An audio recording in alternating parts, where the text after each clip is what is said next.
লাউ আর মুসুর ডালের বড়া দিয়ে আমি আজকে একটা অন্যরকম রেসিপি বানিয়ে ফেলেছি। আমাদের রোজকার বাজারে কম বেশি লাউ বাড়িতে এসেই থাকে, আর গরমকালে কিন্তু লাউ খাওয়া খুবই ভালো।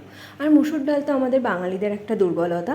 আজকে আমি সেই দুটো উপকরণকে এক করে একটা সুস্বাদু রান্না করে ফেলেছি। দেখতে থাকো রান্নাটা আমি কী করে করছি। আর এই রান্নাটা কিন্তু খুব অল্প সময় আর পুরোটাই লো ফ্লেমে হবে। রান্নার উপকরণ যা আছে সেটা আমাদের দৈনন্দিন জীবনে রান্নাঘরে থেকেই থাকে।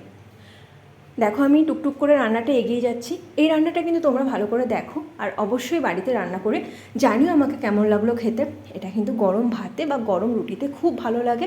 আর অবশ্যই ধনেপাতা দিতে কিন্তু ভুলো না, ধনেপাতাতে একটা সুন্দর ফ্লেভার এনে দেবে, আর সেটা আরও মুখরোচক হয়ে যাবে।